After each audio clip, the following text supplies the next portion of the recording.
Hai teman-teman, bertemu lagi dengan saya Rizal SRG, akrab panggil SRG aja ya, di channel teman Anxiety.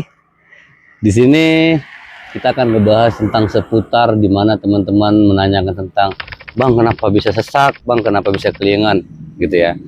Jadi sesak nafas itu terjadi karena apa? Coba teman-teman sadari, kalau misalnya teman-teman itu tidak punya penyakit bawaan atau diagnosa dokter yang spesifik, tetapi Anda merasa sesak nafas dan Anda merasa bahwasanya seperti dada Anda ditekan. Yang kedua, berdebar-debar. Yang ketiga, nafasnya pendek. Benar nggak? Nah, coba teman-teman pikirkan kembali atau ingat kembali pada saat kapan, jam berapa, pada saat lagi apa, atau baru selesai melakukan apa. Teman-teman perhatikan, teman-teman ingat kembali. Nah, di situ teman-teman boleh nulis jurnal. Jadi mungkin kalau dari saya dulu dan beberapa member yang saya pegang, dia bilang begini, Bang, saya sering sesak napas tiba-tiba begini begitu begini. Nah, sesuatu yang tiba-tiba biasanya untuk penderita anxiety seperti teman-teman sekalian itu berasal dari tubuh, untuk sesuatu yang tiba-tiba. Tetapi kalau untuk dari trigger, dari pikiran itu dari trigger, ada yang memicu, emosi kah dan lain-lain kah, ya. Nah, sesak napas tadi coba Anda pikirkan. Mungkin pertama, ya, Anda tidak pernah olahraga, atau mungkin saat itu Anda sedang mengangkat benda yang berat, ya, sehingga serasa ngos-ngosan karena dipush, tubuhnya diporsir. Udah lama tidak angkat yang berat, tiba-tiba ngangkat yang berat, atau beban, atau berlari secara cepat, bergerak secara cepat. Coba dirasain. Nah, yang ketiga, tadi habis makan apa sih? Jangan-jangan makanan tadi menimbul gas yang tinggi atau tidak cocok ke lambung Anda sehingga gas lambungnya naik. Gas lambungnya naik menimbulkanlah sesak. Itu salah satu sensasi yang ditimbulkan dari lambung.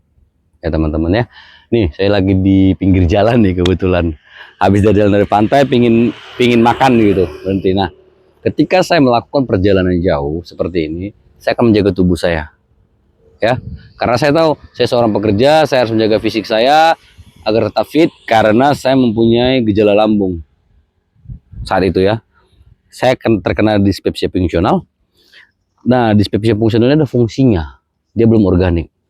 Jadi saya mengatasinya ya simpel, saya jaga pola hidup, saya jaga pola makan. Nah, ketika kita ingin menghindari sesak nafas tadi, yang pertama saya lakukan latihan nafas.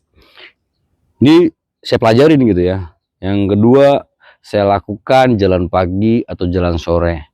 Yang ketiga, saya lakukan tai chi atau stretching. Yang keempat, saya menjaga pola tidur saya, ya. Jadi kalau ketika itu hadir tiba-tiba sesak nafasnya, ingat makan apa, habis melakukan apa, jam berapa, dan lagi ngapain. Itu yang perlu teman-teman ingat, ya. Jadi itu akan menjadikan pembelajaran baru buat teman-teman menjurnal. Oh iya, ternyata tadi aku makan sayur nangka campur jengkol. Terus gitu semalam aku tidurnya kurang. Jam tidur aku tuh kurang dari 7 sampai 9 jam. Setelah itu aku sudah lama tidak berolahraga. Dan tadi aku mau berangkat pergi kerja, menenteng tas terburu-buru. Nah, di situ timbullah sesak napas tadi. Oh tidak Bang, saya baring-baring aja di rumah, rebahan doang.